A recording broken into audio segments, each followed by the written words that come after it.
السلام علیکم ورحمۃ اللہ وبرکاتہ۔ بسم اللہ الرحمن الرحیم۔ امام احمد بن حنبل رحمۃ اللہ علیہ کے پڑوس میں ایک لوہار رہتا تھا۔ جب وہ فوت ہوا تو بعد میں کسی اللہ والے نے خواب میں دیکھا۔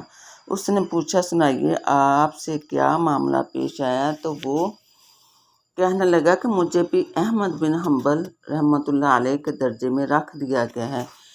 اب میں ان کے ساتھ ہی رہ رہا ہوں۔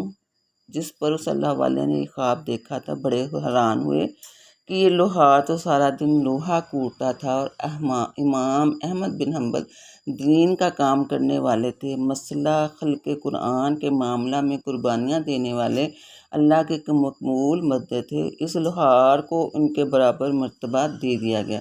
چنانچہ انہوں نے دوسرے اللہ والوں کو بتایا تو انہوں نے جواب دیا کہ اس کا کوئی نہ کوئی عمل ایسا ہے جو اللہ کے یہاں پسند آ گیا ہے۔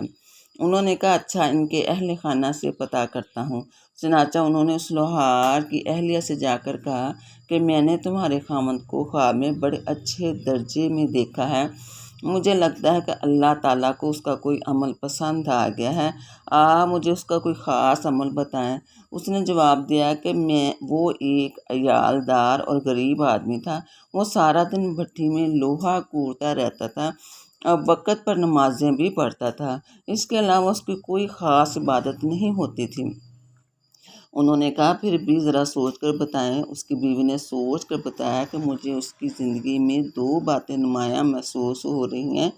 ایک تو یہ کہ اس کے اندر نماز اور اذان کا اتنا ادب تھا کہ اگر لوہا کوڑتے ہوئے کبھی اس کا ہاتھ اوپر ہوتا تو اس کے ہاتھ میں ہتھوڑا ہوتا تو عین اسی لمحہ اللہ اکبر کی آواز آتی تو وہ اس کو مارنے کے بجائے رکھ دیتا تھا کہ اب میرے مالک کی منادی نے پکارا ہے اور مجھے اب اس کے دربار میں حاضری دینی ہے۔ دوسری بات یہ کہ وہ سارا دن محنت کر کے رات کو تھکا ہوا آرام آتا تو ہم میاں بیوی بچوں کے ساتھ اپنے گھر کی چھت پر سوتے تھے، اور ہمارے پڑوس میں امام احمد بن حنبل رحمۃ اللہ علیہ رہتے تھے۔ امام احمد بن حنبل رحمۃ اللہ علیہ ساری رات قرآن پڑھتے ہوئے گزار دیتے تھے۔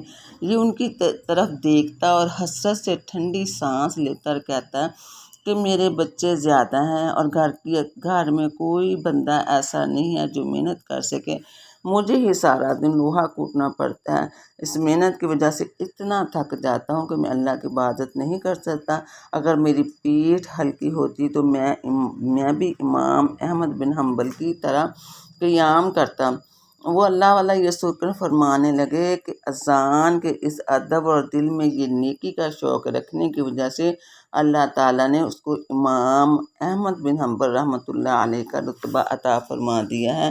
سبحان اللہ۔ اس سے پتہ چلتا ہے کہ اگر انسان کسی ایسے ماحول میں پھنس جائے کہ وہ نیکی نہ کر سکے تو کم از کم دل میں تڑپ ضرور رکھنی چاہیے، کیونکہ بسا اوقات اللہ تعالیٰ دل کی تڑپ پر بھی وہ نعمت اور اجر عطا فرما دیتے ہیں۔ سبحان اللہ۔